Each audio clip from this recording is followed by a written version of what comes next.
Hello बच्चों, कैसे हैं आप सब। आई होप आप सब बढ़िया होंगे। तो लास्ट जो हमने अपना एक्सरसाइज चालू करके रखा हुआ था, एक्सरसाइज अपनी थी 1.2, उसका हमने लास्ट क्लास में जो है इंट्रोडक्शन कराया था बढ़िया तरीके से, ठीक है, फंडामेंटल थ्योरम ऑफ अर्थमेटिक्स का। फिर उसके बाद हमने उसके कुछ एग्जाम्पल किए थे, फिर उसके बाद हमने किए थे कुछ एक्सरसाइज के क्वेश्चन। तो वीडियो थोड़ा ज़्यादा लेंथी हो जाता, इसलिए क्या किया था, वीडियो को थोड़ा कट कर दिया था, ठीक है भाई। रिमेनिंग इसका पार्ट 2 बनाना था, ठीक है भाई। तो वो जो आपने कल देखा था वो इसका पार्ट 1 था, ठीक है। और आज क्या है, ये एक्सरसाइज 1.2 का पार्ट 2 है। So my name is Shahrukh Siddiqui, ठीक है। हम पढ़ रहे हैं class 10th maths NCERT Hindi based, ठीक है भाई। चैप्टर 1 एक्सरसाइज 1.2 का पार्ट 2, ठीक है भाई। अभी ये क्या है अपना, हमने 2 क्वेश्चन कर लिए थे इसके, ये है अपना क्वेश्चन नंबर 3, ठीक है भाई। क्या था, निम्नलिखित संख्याओं के अभाज्य गुणनखंड विधि द्वारा एलसीएम तथा HCF ज्ञात कीजिए, ठीक है भाई। आपको ये नंबर दे के रखे हुए हैं। ये फर्स्ट क्वेश्चन है आपका 12, 15, 21, इसका बताना है आपको एलसीएम HCF। इसी तरह 2-3 नंबर ये हैं 17, 23 और 29। इसी तरह 8, 9 और 25, ये 3 क्वेश्चन हैं आपको दिए हुए, ठीक है भाई। इनका आपको क्या बताना है, एलसीएम और HCF ज्ञात करना है। तो बताया था भाई आपको, ठीक है।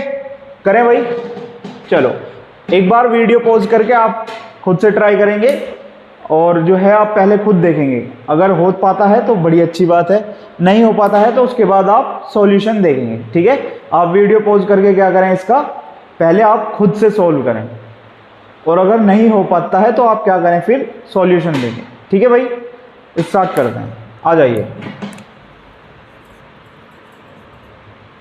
क्वेश्चन है आपका, आपको क्या बताना है, ये आपको कुछ संख्याएं दे रखी हैं जिनका आपको क्या करना है, अभाज्य गुणनखंड विधि द्वारा, अभाज्य गुणनखंड विधि द्वारा क्या निकालना है आपको, एलसीएम और HCF बताना है, ठीक है भाई। तो क्या करेंगे आप, पहले इनका अभाज्य गुणनखंड करेंगे। करो भाई, 12 का करोगे तो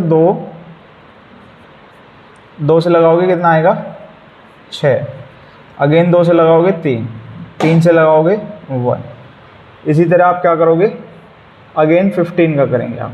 2 से तो जाएगा नहीं, 3 से जाएगा 5 से लगाओगे तो 1, ठीक है भाई। अगेन आप क्या करेंगे, 21 का भी ऐसे ही करेंगे। इसे 3 से लगाएंगे 7 टाइम जाएगा, 7 से लगाएंगे तो 1 टाइम जाएगा, ठीक है भाई। तो आपने क्या किया, इसका अभाज्य गुणनखंड लिख लिया। तो यानी कि आप 12 को कैसे लिख सकते हो, 12 को लिख सकते हो आप 2 × 2 × 3। इसी तरह 15 को आप कैसे लिख सकते हैं, 15 को आप लिख सकते हैं 3 × 5। ये 15 के फैक्टर हैं, गुणनखंड है, ये 12 के गुणनखंड हैं। इसी तरह आपको क्या लिखने हैं, 21 के गुणनखंड लिखने हैं। 21 के गुणनखंड क्या हो जाएंगे आपके, 3 × 7, ठीक है भाई। तो आपको क्या क्या बताना है, एलसीएम और HCF बताना है। तो एलसीएम और HCF बताने के लिए सबसे पहले आपको क्या निकालना है, HCF निकालो।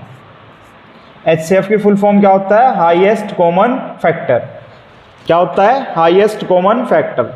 बड़े से बड़ा वो नंबर बताना है जो क्या हो, इन सब में कॉमन हो, ठीक है। इन सब में बड़े से बड़ा आपको वो गुणनखंड बताना है जो इन सब में क्या हो, बड़े से बड़ा हो, और सब के सब में क्या हो, कॉमन भी हो। तो देखो भाई, 2 यहाँ पे भी है बट यहाँ पे नहीं है, यहाँ पे नहीं है, ठीक है। ये 2 तो है ही नहीं। 3 चेक करो, 3 यहाँ पे भी है, यहाँ पे भी है और यहाँ पे भी है। तो इसका HCF कितना आ गया, 3 × आगे देख लो, 5 यहाँ पे नहीं है बट यहाँ पे है, यहाँ पे नहीं है। 7 यहाँ पे है बट यहाँ पे नहीं है और यहाँ पे नहीं है। समझ में आया। तो इसका HCF कितना आ जाएगा टोटल, इसका HCF बन जाएगा आपके पास 3।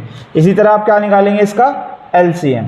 क्या निकालेंगे भाई, LCM निकालेंगे आप इसका। जब आप इसका LCM कर रहे होंगे तो आप क्या देखेंगे, LCM में आपको सभी नंबर लेने होते हैं। सभी नंबर कैसे लेने होते हैं, जो नंबर एक बार ले लिया उसे सभी जगह से काट देंगे, जो नहीं है उसे अगेन देख लेंगे बाद में, ठीक है। तो आपने 2 लिया, यहाँ पे 2 नहीं है, यहाँ पे नहीं है, आपने 2 ले लिया × अगेन आपने 2 लिया, वो यहाँ पे भी नहीं है, यहाँ पे भी नहीं है, ये भी × 2।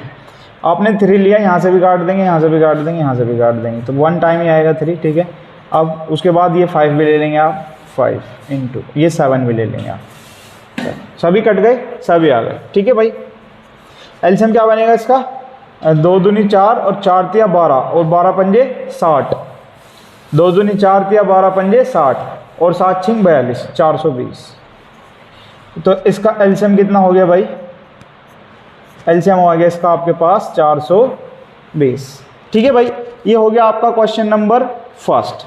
तो आपसे क्या पूछा था इसने, एलसीएम और एचसीएफ किस विधि से, अभाज्य गुणनखंड विधि से। तो ये क्या है, अभाज्य गुणनखंड विधि है। ठीक है भाई, ये कौन सी विधि थी, अभाज्य गुणनखंड विधि है। समझ में आया भाई, ये आपको बताने के लिए काटे थे, आपको नहीं काटने। ठीक है, आपको जस्ट ये क्यों काटे गए थे, जस्ट समझाने के लिए काटे गए थे। ठीक है भाई, समझ में आया, आप ऐसा नहीं करेंगे। मगर ये अभाज्य गुणनखंड विधि द्वारा आपने क्या निकाल लिया इसका, एचसीएफ और एलसीएम। ठीक है, ये क्वेश्चन नंबर फर्स्ट का सॉल्यूशन था।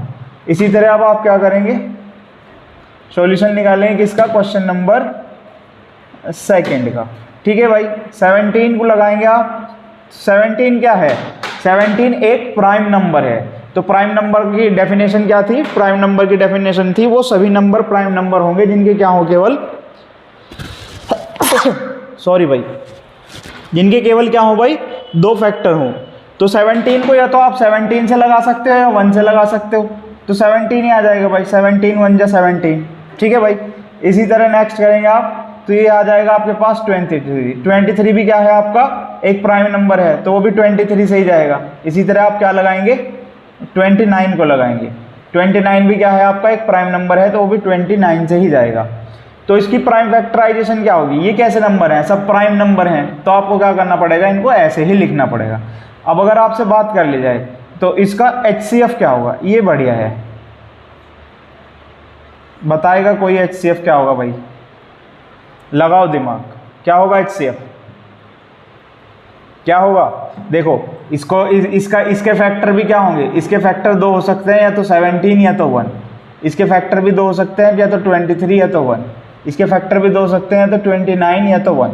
तो 1 यहाँ पे भी कॉमन है, यहाँ पे भी कॉमन है, यहाँ पे भी कॉमन है। हाईएस्ट कॉमन फैक्टर, वो बड़े से बड़ा नंबर जो सब में हो। ठीक है, तो बड़े से बड़ा नंबर क्या है जो सब में है, 1 है। इसीलिए इसका एचसीएफ कितना हो जाएगा, 1 हो जाएगा। समझ में आया भाई। एलसीएम देख लें अब इसका, लीस्ट कॉमन मल्टीपल, छोटे से छोटा कॉमन मल्टीपल देखना है आपको। तो छोटे से छोटे क्या हैं, ये सभी आ जाएंगे इसमें। क्या आ जाएगा आपका, 17 × 23 × 29। मल्टीप्लाई कर रहे होंगे आप इनकी आपस में, क्या करेंगे आप, 23 और 29 के आपस में मल्टीप्लाई कर लो। तो 9 तिया 27, 9 तिया 27 का 7 का हासिल हो जाएंगे आपके 2। 9 की गुना 2 में करोगे तो 18। ठीक है, 9 की गुना 2 में 18, 3 की गुना 2 में 6। ठीक है भाई, तो ये कितने हो गए, 18 और 6 24 और 2 26 का 6 का हासिल हुए अगेन 2। 2 की गुना 2 में करोगे तो 4, 4 और 2 6 × 17।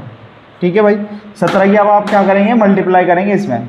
17 सत्ते 51, 17 चौक 68, 17 पंजे 85, 17 छः 102, 17 सत्ते 119, हासिल हो गए 11। 17 पंजे 17 दूनी 34, 17 51, 17 चौक 68, 17 पंजे 85, 17 छः 102, 102 और 11 कितने हो गए भाई, 102 और 11, 102 और 11 तो 3, 113 हो गए। 113 का 3 का हासिल हो गए अगेन 11। ये हो जाएगा आपका 17 छः 102, 102 और 11, फिर अगेन 113, अगेन 113। तो ये इसका क्या आ जाएगा भाई, आपका LCM। ठीक है भाई, ये क्या आ गया इसका, यहाँ पे आपका LCM आ गया। समझ में आया भाई। ठीक है भाई, अभी आप क्या करेंगे, क्वेश्चन नंबर 3 सोल्व करेंगे। करो भाई सोल्व। सॉल्यूशन किसका है भाई, 3 का है। ठीक है, लगाओ। ये 8 है, सबसे पहला प्राइम नंबर 2 4 टाइम जाएगा, 2 से लगाएंगे तो 2 टाइम जाएगा, 2 से लगाएंगे तो 1 टाइम जाएगा। ठीक है, इसी तरह अगेन 9 को 3 से लगाएंगे तो 3 टाइम, 3 को लगाएंगे तो 1 टाइम। इसी तरह आप क्या करेंगे, 25 को लगाएंगे, 2 से नहीं जाएगा, 3 से नहीं जाएगा, 5 से जाएगा, 5 टाइम जाएगा, 5 से लगाओगे तो 1 टाइम जाएगा। समझ में आया भाई। तो आप कैसे लिख सकते हो भाई, 8 को लिख सकते हैं आप 8 को लिख सकते हैं आप 2 इंटू 2 इंटू 2 इंटू 1। इसी तरह आप क्या लिख सकते हैं, 9 को भी लिख सकते हैं भाई, 9 को लिख सकते हैं आप 3 इंटू 3 इंटू 1। इसी तरह आप 25 को भी लिख सकते हैं भाई, 25 को क्या लिखेंगे आप 5 इंटू 5 इंटू 1। 2 गुना 2 गुना 2 गुना 1, 3 गुना 3 गुना 3 गुना 1, 2 5 गुना 5 गुना 1। ठीक है, समझ में आया भाई। अभी आपको क्या निकालना है यहाँ से, अभी आपको निकालना है इसका HCF। ठीक है, आपको क्या निकालना है यहाँ पे, अभी इसका HCF निकालना है। ये इसकी क्या हो गई, प्राइम फैक्टराइजेशन हो गई या अभाज्य गुणनखंड होगी ये इसके। ठीक है, तो आप क्या करेंगे, सबसे पहले ऐसा नंबर, इसका मतलब क्या हुआ, हाईएस्ट कॉमन फैक्टर, बड़े से बड़ा नंबर ढूंढना है आपको। तो देखो आपने 2 लिया, सपोज आपने क्या लिया 2, तो 2 यहाँ पे तो है बट यहाँ पे कहीं पे 2 नहीं है। ये वाला 2 लेंगे, ये यहाँ पे तो है बट यहाँ पे कहीं पे नहीं है। अगेन ये 2 लेंगे तो ये यहाँ पे तो है बट यहाँ पे कहीं पे नहीं है। ठीक है, इसी तरह 3 देखेंगे, 3 यहाँ पे है, यहाँ पे नहीं है, यहाँ पे नहीं है। ठीक है, 5 यहाँ पे है, यहाँ पे भी नहीं है, यहाँ पे भी नहीं है। लेकिन देख रहे हो 1 यहाँ पे भी है, यहाँ पे भी है, यहाँ पे भी है, तो इसका भी HCF कितना आ जाएगा आपका, 1 ही आ जाएगा भाई। समझ में आया। एलसीएम निकाल लेंगे आप इसका, एलसीएम कितना आ जाएगा, 1 2 3, 2 की पावर कितने टाइम है, 3 टाइम, 3 की पावर 2 टाइम, 5 की पावर भी 2 टाइम। ठीक है भाई, 25 अट्ठे 200 होते हैं, 200 गुना 9 करोगे तो 9 दूनी 1800। ठीक है भाई, एलसीएम कितना आ गया इसका, 1800 एलसीएम आ गया। अरे समझ में आया कैसे करी गुना। देखो 8 का 2 दूनी 4 दूनी 8 गुना 25, तो 25 अट्ठे 200, 25 गुना 8 करोगे तो कितना आएगा, 200 आएगा। फिर 200 गुना 9 करोगे तो कितना आ जाएगा, 1800। समझ में आया, ये 1800। ठीक है भाई, तो ये आ गया आपका क्या, 1800। आपको यही बताना था भाई, अभाज्य गुणनखंड विधि द्वारा आपको क्या निकालने थे, एलसीएम और एचसीएफ। आपने क्या किया, अभाज्य गुणनखंड करा सबका। ठीक है, सबके अभाज्य गुणनखंड करे और उनका क्या निकाल लिया आपने, एलसीएम और एचसीएफ निकाल लिया। वीडियो पॉज करके नोट करें। ठीक है भाई, करो नोट।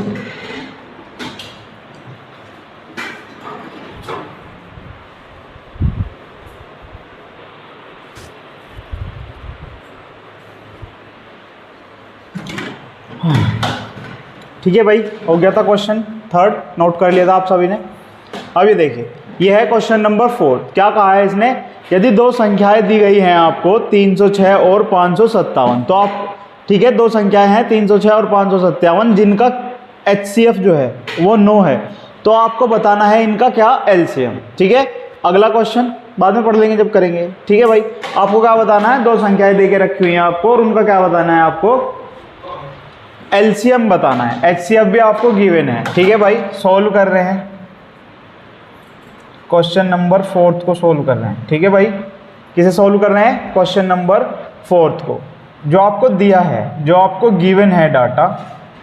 ठीक है, वो क्या है, आपके पास 2 संख्याएं हैं। सपोज पहली संख्या A है, जो कितनी है, मान लो ये, ठीक है, क्या लिख लो, माना, मान लो आप क्या मान रहे हो, A जो है वो कितनी है, 306 है। जो B है वो कितना है, आपको दिया हुआ है 557। ठीक है, और जो आपको HCF दिया है वो कितना है आपके पास, 9। तो कल आपको जब हमने इंट्रोडक्शन कराया था तो हमने आपको एक फॉर्मूला बताया था। क्या बताया था, 2 संख्याओं का गुणनफल A इंटू B बराबर होता है किसके, LCM गुना HCF। ये फॉर्मूला बताया था भाई। क्या बताया था, 2 संख्याओं का गुणनफल बराबर होता है LCM गुना HCF। तो आपको, आपके पास 2 संख्याएं भी हैं और आपके पास HCF भी है। इजीली क्या करेंगे आप, इस फॉर्मूले में ये वैल्यू पुट करेंगे और क्या कर सकते हैं आप, आराम के साथ, बिल्कुल प्यार से क्या कर सकते हो, LCM कैलकुलेट कर सकते हो। समझ में आया भाई, क्या कैलकुलेट कर सकते हो आप, LCM। LCM को आप बता सकते हो कि LCM की वैल्यू क्या होगी। रखो भाई, A की जगह क्या रखेंगे आप, 306 गुना 657 इज इक्वल्स टू HCF की वैल्यू 9 इंटू LCM आपको बताना है। ठीक है भाई, समझ में आया? 9 से लगाओ इसको, लग जाएगा ये 9 तिया 27, ठीक है भाई, 9 तिया 27 और 3 30, कितना हो गया 36, 9 चौक 36। तो ये आ गया आपके पास 34 गुना 657 इज इक्वल्स टू LCM। क्या आ गया भाई? 34 गुना 657 इज इक्वल्स टू LCM। कर लो भाई मल्टीप्लाई साइड में कहीं को। 657 की किससे मल्टीप्लाई करनी है आपको? 34 से मल्टीप्लाई करनी है। कर लो भाई इसकी मल्टीप्लाई। क्या करोगे? वैसे ही कर लो सिंपल, जैसे बचपन में करते थे। 7 चौक 28, 2 हासिल हो गया, 5 चौक 20 और 2 22, हासिल को 2 गए, 6 चौक 24 और 2 26 इंटू 7 तिया 21, 2 5 तिया 15 और 2 17, 1 6 तिया 18 और 1 19, ये आ गया 8 3 13 12 2, कितना आ गया भाई? 22 338। LCM कितना आ गया भाई? LCM कितना आ गया? 22 338। ठीक है भाई, क्या निकालना था आपको? LCM ही निकालना था। आसान था, इजी है, आप आराम से कर सकते हो। ठीक है, इस तरीके के क्वेश्चंस को आप इजीली कर सकते हो, बहुत आसान है। ठीक है, बहुत आसान है, बस आपको ये फॉर्मूला याद होना चाहिए। अगर आपको 2 नंबर गिवन है, 2 संख्याएं दे के रखी हुई हैं और आपको HCF दे के रखा हुआ है, LCM निकालना है, तो आपको क्या करना है? आपको पता है, आपको याद होना चाहिए 2 संख्याओं का गुणनफल बराबर होता है किसके? LCM गुना HCF के। अब आपको HCF की वैल्यू भी दी थी, दोनों संख्याएं भी दी थी, तो आपने क्या करना था? बस वैल्यू सही से रख के और इसे डिवाइड करना था और मल्टीप्लाई करके आपका आंसर मिल जाएगा। समझ में आया भाई सभी को? बहुत बढ़िया। नेक्स्ट देखो भाई, क्वेश्चन नंबर 5 का सॉल्यूशन देखेंगे। अब आप सॉल्यूशन देखने से पहले एक बार खुद से ट्राई करेंगे भाई। ठीक है, पढ़ो क्वेश्चन।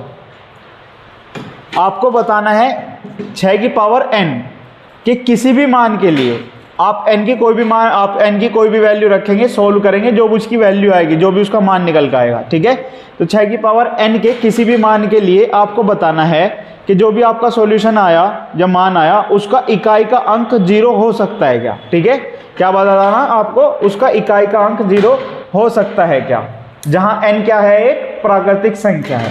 कराया था भाई लास्ट टाइम, क्या बताया था? 4 की पावर n के लिए बताया था आपको। ठीक है, 4 की पावर n को आपने सोल्व करा था, कोई वैल्यू आई थी, क्या बताना था? ये लास्ट का जो लास्ट डिजिट जो है, ये n डिजिट या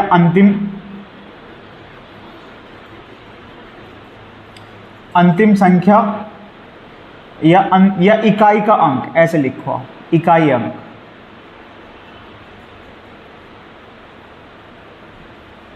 इकाई अंक 0 हो सकता है क्या? ऐसे था। इस बार क्या है?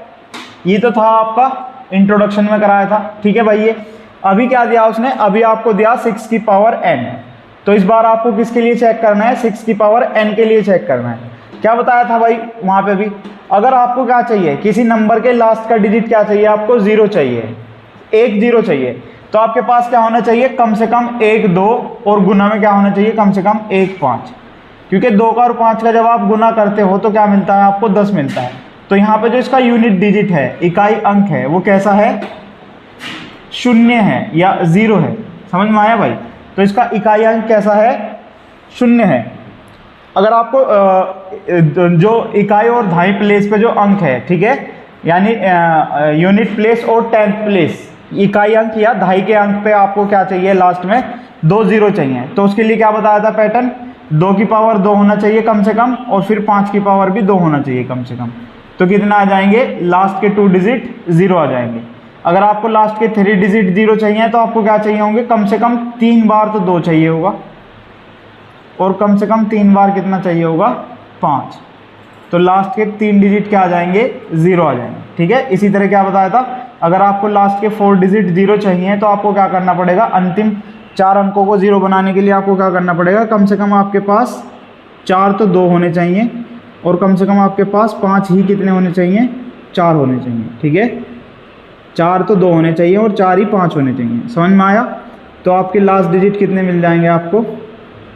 4 लास्ट डिजिट 0 मिल जाएंगे। समझ में आया? तो अभी क्या करना आपको 6 के लिए चेक करना। ये किसके लिए चेक करना आपको? 6 के लिए चेक करना। या आप 6 को कैसे भी लिख सकते हो। 6 का क्या मतलब होता है, देखो 6 क्या होता है, 6 को आप लिख सकते हो 2 गुना 3। अब इसकी पावर n है तो इसकी और इसकी दोनों की पावर n कर दो। समझ रहे हो? आपस में दोनों गुना हो जाएगी तो पावर क्या रहेगी, सेम रहेगी। ऐसे गुना हो जाती है, ठीक है।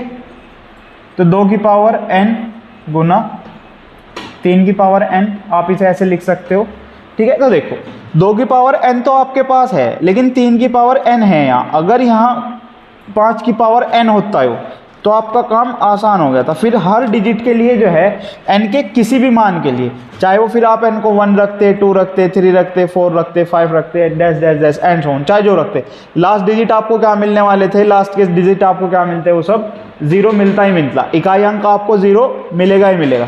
लेकिन इस बार क्या है, सिचुएशन थोड़ी अलग हो गई। 2 की पावर n तो आपके पास है, लेकिन ये क्या है, 3 की पावर n है। अगर ये 5 की पावर n होता तो आपका काम बन जाता। चलो फिर भी एक बार आप चेक कर लो, ठीक है। यानी कि ये होगा नहीं, साफ साफ दिख रहा है ये नहीं होगा। फिर भी आप एक बार क्या कर लें, चेक कर लें। n बराबर 1 के लिए चेक करें, n इज इक्वल्स टू 1 के लिए। तो n इज इक्वल्स टू 1 के लिए क्या हो जाएगा, 6 की पावर 1। 6 की पावर 1 को आप क्या लिख सकते हो, आप लिख सकते हो 2 की पावर 1 इंटू 3 की पावर 1, ठीक है भाई। इसी तरह आप क्या चेक कर सकते हैं, n इज इक्वल्स टू 2 के लिए, तो आप क्या कर लेंगे 6 की पावर 2। 6 की पावर 2 को आप क्या लिख सकते हैं, 2 की पावर 2 इंटू 3 की पावर 2, तो 9 चौक 36, ठीक है भाई। इसी तरह आप क्या चेक कर सकते हैं, n इज इक्वल्स टू 3 के लिए चेक कर सकते हैं। तो क्या आ जाएगा भाई, ये कितना आया था, ये तो 6 आया था, ये कितना आया, ये 36 आया। n इज इक्वल्स टू 3 के लिए आप चेक करेंगे तो n की पावर कितनी कर दी, इस बार आपने 3 कर दी। n की पावर 3 का मतलब 2 की पावर 3 इंटू 3 की पावर 3, और ये क्या होता है, 6 6 36 6 216। अरे 216 ही होगा ना, 6 6 36 का 6 का हासिल हुआ है 3, 6 3 18 और 3 21, 216 ही होगा, ठीक है भाई। इसी तरह आप क्या कर सकते हैं, 6 की पावर 4 के लिए कर सकते हैं। इसका क्या मतलब होता है, 2 की पावर 4 गुना 3 की पावर 4, 3 3 9 3 27 3 81, 81 गुना जब 8 करेंगे आप, ये क्या करें 216 गुना 6 कर लें या 81 गुना 8 कर लें, एक ही बात है। तो 216 गुना 6 करेंगे आप, तो 6 6 36 का 6 का हासिल हो जाएंगे 3, 6 और 3 9, और ये आ जाएगा आपका 6 दूनी 12, तो कितना आ जाएगा 1296 dash dash dash dash up to. तो देख रहे हो एक पैटर्न निकल के आया है यहाँ पे, देख रहे हो यूनिट प्लेस पे क्या आ रहा है, जब आपने पावर 1 रखी यूनिट प्लेस, इकाई का अंक क्या है, इकाई अंक क्या है यहाँ पे 6 है। यहाँ पे भी इकाई अंक क्या निकल के आया आपका 6 ही आया, यहाँ पे भी इकाई अंक निकल के आपका 6। तो क्या आ रहा था, यहाँ पे इकाई का अंक कितना बन रहा है, 6 बन रहा है। यहाँ पे देखो ये कितना आया 36, जब आपने क्या करा 6 की पावर 2 करा तो सॉल्व किया तो 36 आया। तो यहाँ पे भी इकाई अंक कितना है 6 ही है। आपने क्या करा 6 की पावर 3 करा तो इसे सॉल्व किया आपने तो कितना आया 216। लेकिन यहाँ पे भी जो इकाई प्लेस पे रखा हुआ नंबर है, यूनिट प्लेस पे रखा हुआ नंबर, वो भी कितना है 6 ही है। आपने क्या किया 6 की पावर 4 किया, सॉल्व किया तो आपने कितना आया 1296। लेकिन यहाँ पे भी इकाई अंक कितना आएगा आपका, इकाई का जो अंक आएगा निकल कर यहाँ पे भी कितना आएगा 6 आएगा। तो आप चाहे जहाँ तक बढ़ते चले जाएं, आप इसकी पावर चाहे जो भी रख लें, जो आपकी इच्छा हो, ठीक है। तो ये क्या आएगा हमेशा, ये हमेशा क्या आएगा 6 ही आएगा, समझ रहे हो। तो यूनिट प्लेस पे कभी भी 0 नहीं बनेगा, यूनिट प्लेस पर 0 कभी भी नहीं बनेगा, समझ में आया। तो आपसे यही पूछा था इसने कि बताना है आपको, अगर 6 की पावर n कोई संख्या है तो उसके किसी भी मान के लिए इकाई का अंक 0 हो सकता है क्या, या नहीं। तो आप क्या कहेंगे, n के किसी भी मान के लिए 6 की पावर n का जो मान है, n की किसी भी वैल्यू के लिए, n की किसी भी वैल्यू के लिए, जैसे n बराबर आपने 1 2 3 4 5 6 7 8 9 10, आप चाहे जो लें, तो n के किसी भी मान के लिए 6 की पावर n का जो मान है, 6 की पावर n का जो भी मान आएगा उसका इकाई अंक कभी भी 0 नहीं हो सकता। समझ में आया भाई, उसका इकाई अंक कभी भी 0 नहीं हो सकता, ठीक है। क्या होगा, इकाई अंक हमेशा 6 ही होगा। समझ में आया भाई सबको। पॉज करके वीडियो जो है आप क्या करें, इसे सारे को नोट कर लें। ठीक है भाई।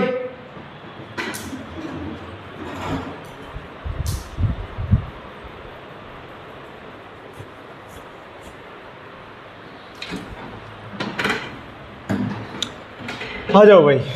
तो क्वेश्चन नंबर 6 आपका कहता है बताओ 7 गुना 11 गुना 13 प्लस 13 और 7 गुना 6 गुना 5 गुना 4 गुना 3 गुना 2 गुना 1 प्लस 5 संयुक्त संख्या या कंपोजिट नंबर हैं क्या। तो आपको बताना है कि ये जो आपको दिए हुए हैं दो नंबर, ये संयुक्त संख्या यानी कंपोजिट नंबर हैं या नहीं है। तो आपको बताया था कंपोजिट नंबर कौन से होते हैं, क्या थी भाई डेफिनेशन कंपोजिट नंबर की, क्या बताया था आपको, दुनिया के वह सभी नंबर कंपोजिट नंबर कहलाएंगे जिनके क्या हो, 2 से अधिक फैक्टर होते हैं। जिनके कितने फैक्टर होते हैं, 2 से अधिक फैक्टर होते हैं। ठीक है, समझ में आया भाई। तो देखो सॉल्व करो इन्हें भाई। ठीक है, करो सॉल्व, देखते हैं होंगे कि नहीं होंगे। तो एक नंबर दिया है आपको 7 × 11 × 13 प्लस 13। जब आप इसे सॉल्व कर रहे होंगे तो क्या मिलेगा, 7 × 11 77 × 13 प्लस 13।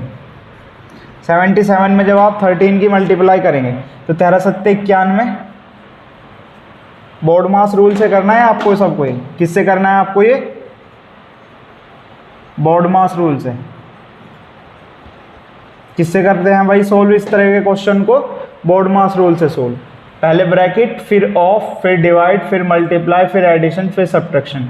ठीक है, तो क्या होगा, पहले मल्टीप्लाई आ रहा है ना भाई, m पहले आ रहा है, एडिशन बाद में करना है। तो पहले मल्टीप्लाई करेंगे, फिर उसके बाद देन क्या करेंगे आप, एडिशन करेंगे। ठीक है, पहले गुना करेंगे, फिर उसके बाद क्या करेंगे, उन्हें जोड़ेंगे। ठीक है, पहले ब्रैकेट, ठीक है, फिर उसके बाद ऑफ यानी का, हिंदी में का बोलते हैं इसको, फिर उसके बाद डिवाइड यानी विभाजन, फिर उसके बाद मल्टीप्लाई यानी गुना, एडिशन मतलब जोड़ना, सब्ट्रैक्शन मतलब घटाना। ठीक है, ये ऑर्डर होता है, ऐसे सोल्व करते हैं आप, इस ऑर्डर में सोल्व करते हैं। ठीक है, अगर पहले ब्रैकेट है तो ब्रैकेट सोल्व होगा, ऑफ या का लगा हुआ है तो पहले वो सोल्व होगा, डिवाइड है तो वो डिवाइड सोल्व होगा, फिर उसके बाद मल्टीप्लाई, फिर उसके बाद एडिशन, फिर उसके बाद सब्ट्रैक्शन। समझ में आया भाई सबको बोर्ड मास रूल।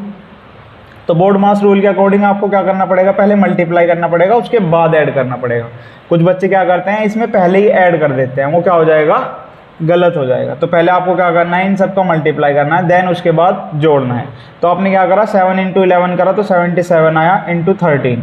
13 से जब आप 77 में मल्टीप्लाई कर रहे होंगे तो आपको क्या मिलेगा, 13 7 13 26 13 7 91 हासिल को जाएंगे आपके 9, फिर 13 7 91 और 9, 91 और 9 कितने हो जाएंगे भाई, 100 हो जाएगा क्या पूरा। तो ये कितना मिल गया आपको, 1001। 1001 में जब आप 13 ऐड कर रहे होंगे तो आपको क्या मिल जाएगा, 1014। क्या मिल गया भाई आपको, 1014 मिल गया। अब ये कैसा नंबर है आपका, इवन नंबर है। तो आपको क्या करना पड़ेगा भाई, अगर आपको ये चेक करना है कि ये कंपोजिट नंबर है या नहीं है तो आपको क्या करनी पड़ेगी, इसकी फैक्टराइजेशन करना पड़ेगा। तो आप क्या कर लो, इसे यहीं पे फैक्टराइज कर लो। 1014 को आप फैक्टराइज करेंगे तो कैसे कर रहे होंगे, 2 से आप लगाएंगे इसे, क्योंकि इवन नंबर है, लग जाएगा। 2 पंजे 10, 0 लगा के 2 7 14। ठीक है, अब ये है 5 और 7 12। कहाँ से जाएगा भाई, ये 507 है। 7 किस किस के टेबल में आता है, 7 7 7 49, 9 3 27, 9 के पहाड़े में भी आता है, 3 के पहाड़े में भी आता है। तो 3 से देख लो, 3 3 एकम 3, 2 बचेगा, 3 छंग 18 और 3 नम 27, 3 से चला जाएगा। 3 एकम 3, 2 बचा 20 हो गया, 3 छंग 18, अगेन 2 बचा, 3 नम 27। ठीक है, अब ये कितना है, 169 यानी 13 का स्क्वायर हो गया, यानी 13 से जाएगा अब ये 13 टाइम, अगेन 13 टाइम 1। तो आप क्या देख रहे हो, जब आप इसे सोल्व करते हो, किसको सोल्व करते हो आप, 1014 को जब आप सोल्व करते हैं तो इसके फैक्टर क्या आते हैं, 2 × 3 × 13 × 1, ये सब क्या बनते हैं भाई, इसके फैक्टर बनते हैं। तो कितने हैं, 1 2 3 4 5, 5 फैक्टर हुए, यानी मोर देन 2 है ना, 2 से ज़्यादा है। अरे 2 से ज़्यादा है ना, 2 से ज़्यादा है तो ये कैसा नंबर है, ऑब्वियस सी बात है, ये कैसा नंबर है, संयुक्त संख्या या कंपोजिट नंबर है। कैसी संख्या है ये कैसी संख्या है, संयुक्त संख्या है। समझ आया, ये क्या है, एक संयुक्त संख्या है, क्योंकि इसके कितने फैक्टर हैं, 2 से ज़्यादा फैक्टर हैं। ठीक है भाई, इसी तरह क्या करें आप, सोल्व करें इसे अगेन। ठीक है भाई, जगह कम है तो इसे रफ कर देता हूँ मैं। ठीक है, जगह कम है तो इसे हम रफ कर देते हैं। कितना आया था हमारा, ये आया था अपने पास आंसर 1014, और इसकी प्राइम फैक्टराइजेशन कितनी आई थी भाई, यहाँ पे कर लें ब्रैकेट में, 1014 की प्राइम फैक्टराइजेशन क्या आई थी, 2 × 3 × 13 × 1, ये आया था। और इससे क्या पता चल रहा था, ये 2 से ज़्यादा गुणनखंड है, तो ये कैसी संख्या है, एक संयुक्त संख्या है। कैसी संख्या है भाई, ये संयुक्त संख्या है। तो ये तो अपनी संयुक्त संख्या हो गई। अब इसे और चेक कर लो, अब ये संयुक्त संख्या होगी कि नहीं होगी। ठीक है, समझ में आया भाई, करो इसके सेकेंड पार्ट को। क्या लिखा हुआ है, 7 × 6 × 5 × 4 × 3 × 2 × 1 + 5। देखो भाई, क्या करेंगे आप, जब 5 की और 4 की मल्टीप्लाई करेंगे तो 25 5 चौक 20। ठीक है भाई, ये क्या है आपके पास, 7 × 6 = 42। ठीक है, और ये क्या है आपके पास 6, तो 42 × 6 करेंगे आप तो कितना आ जाएगा आपके पास, 6 दूनी 12 का 2 का हासिल हो गया 1, 6 चौक 24 और 1 25, 252 × 20। तो इसकी भी मल्टीप्लाई होगा, इसकी भी, इसकी भी, इसकी भी, इसकी भी, इसकी भी, और 1 की भी हो जाएगी। अब +5 और लिख लेंगे। ठीक है, तो जब आप 20 से मल्टीप्लाई कर रहे होंगे इसमें, तो ये 0, 2 2 = 4, 2 दूनी 4, 5 दूनी 10 की 0 हासिल हो गया 1, 2 दूनी 4 और 1 5 +5। ऐड करेंगे तो ये कितना आ जाएगा, 5045। कितना आ गया भाई, 5045 आ गया। ठीक है भाई, कितना आया, 5045 आ गया। इसे आप क्या करें, फैक्टराइज करें। ये आ गया आपके पास नंबर, आपका निकल के क्या आ गया, ये 5045 आ गया, इस सब का मल्टीप्लाई। इसे आप क्या करें, प्राइम फैक्टराइज करें भाई।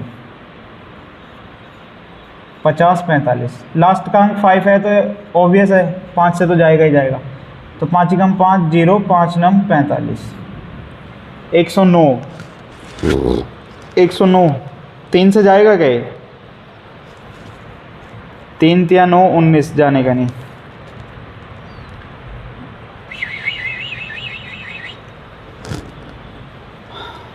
तीन से नहीं जाएगा, 5 से नहीं जाएगा, 7 और 7 × 7 आगे बचेगा 3, 39 नहीं जाने का।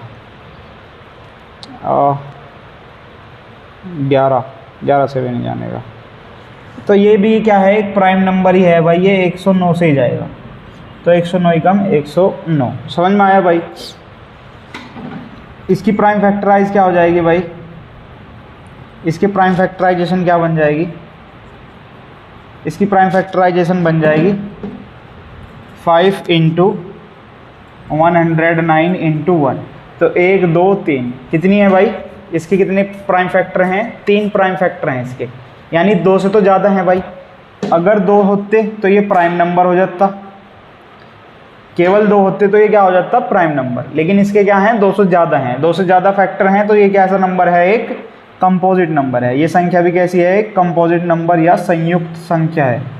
ठीक है भाई, ये नंबर कैसा है, कंपोजिट संख्या या संयुक्त संख्या है। ठीक है भाई, ये कंपोजिट नंबर है। तो आपको यही चेक करना था कि ये दोनों संख्याएं कंपोजिट नंबर है या नहीं है। तो दोनों संख्याएं क्या हैं भाई आपकी, ये भी कंपोजिट नंबर है और ये भी कंपोजिट नंबर है। समझ में आया भाई।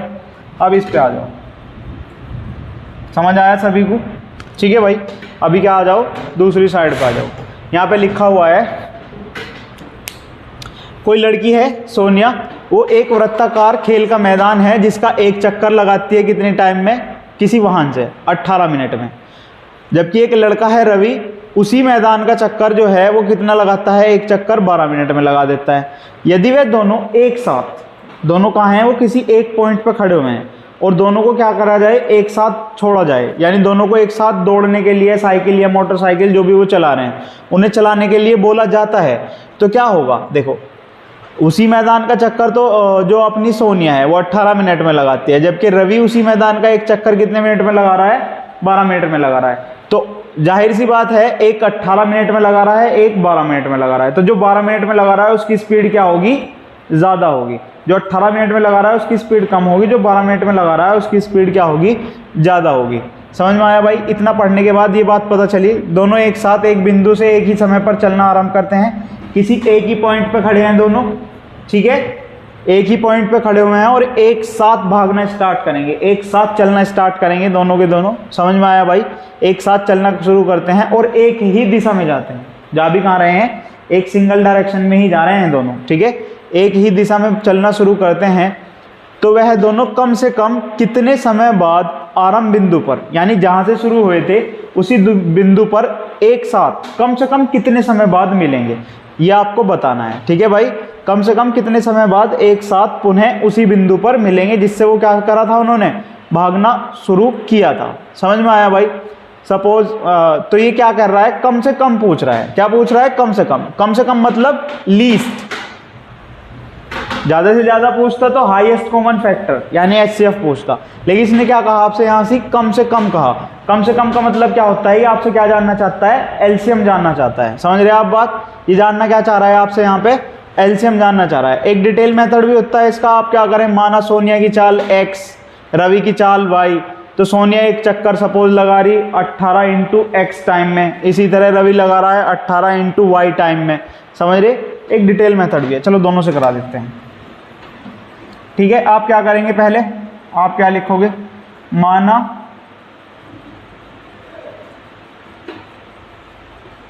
सोनिया की चाल कितनी है, X, सोनिया किस चाल से चल रही, X चाल से चल रही है, X चक्कर लगा देती है, सोनिया कितनी लगा देती है, X चक्कर लगा देती है, कितने टाइम में, 1 मिनट में सपोज, ठीक है। किसी चाल से चल के सोनिया X चक्कर लगा रही है भाई,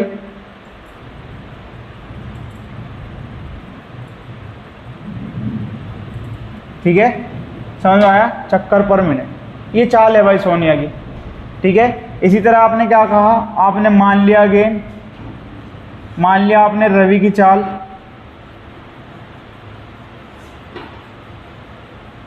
रवि की चाल आपने क्या मान ली, Y चक्कर प्रति मिनट,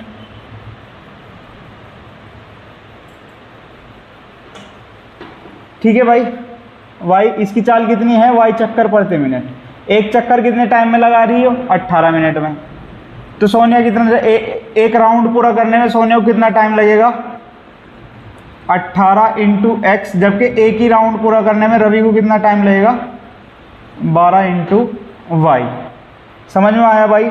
X अपॉन Y निकाल लेंगे आप, X upon Y is equals to क्या कर लेंगे आप, X upon Y is equals to क्या कर लेंगे भाई आप, 12 अपॉन 18। तो यहाँ से आपकी क्या निकल के आ जाएगी, X और Y की वैल्यू निकल के आ जाएगी। समझ रहे आप, 6 दूनी 12 और 6 × 18, क्या निकल के आ गई यहाँ से आपकी, X की और Y की वैल्यू।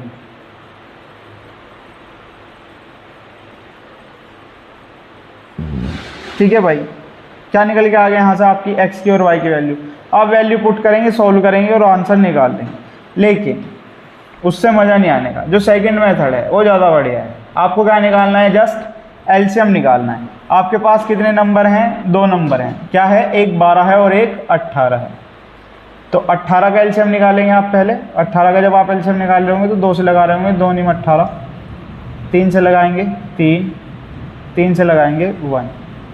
इसी तरह आप क्या करेंगे, 12 को चेक करेंगे, 12 को 2 से लगाएंगे 6, 3 से लगाएंगे 2, 2 से लगाएंगे 1। तो 18 का LCM क्या आ गया, 2 × 3 × 3, मतलब प्राइम फैक्टराइजेशन 18 की।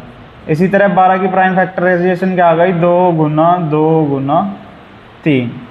इसका एलसीएम निकालना आपको, कम से कम लीस्ट कॉमन मल्टीपल, तो कम से कम 2 यहाँ से भी ले लिया, यहाँ से भी ले लिया, इंटू अगेन 2 यहाँ से ले लिया, इंटू 3 यहाँ से भी गया, यहाँ से भी गया, इंटू 1 3 बचा था वो भी आ गया।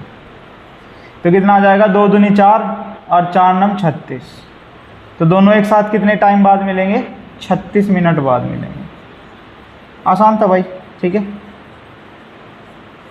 दोनों एक साथ कितने टाइम बाद मिलेंगे भाई, 36 मिनट बाद मिलेंगे। समझ में आया भाई, दोनों एक साथ कितने टाइम बाद मिलेंगे, 36 मिनट बाद मिलेंगे। ये आपकी एक्सरसाइज का लास्ट क्वेश्चन था, ठीक है भाई। इसमें आपसे निकलने वाला था ये एलसीएम। इसी के साथ आपकी ये एक्सरसाइज समाप्त होती है, ठीक है भाई। आपकी ये पूरी एक्सरसाइज करा दी गई। ये इसका था एक्सरसाइज 1.2 का पार्ट 2, ठीक है भाई। ध्यान से पढ़ेंगे सभी लोग, ठीक है। आपको वीडियो कैसी लगी ये कमेंट सेक्शन में बताएंगे, ठीक है। अगर वीडियो अच्छी लगी है तो आप इसे लाइक कर देंगे। अगर आप चाहते हैं कि आपके जो साथी हैं, आपके जो क्लासमेट हैं, आपके दोस्त हैं हिंदी मीडियम वाले, आप चाहते हैं कि वो भी आपके साथ जो है 11th क्लास में जाएं अच्छी नॉलेज के साथ, तो आप क्या करें, उन बच्चों को ये वीडियो शेयर करें, ठीक है। हमारे चैनल को सब्सक्राइब करें और अपने दोस्तों से भी सब्सक्राइब कराएं, ठीक है भाई। आज की वीडियो में इतना ही, कल मिलते हैं नेक्स्ट वीडियो के साथ, ठीक है भाई। Thanks for watching, all the best.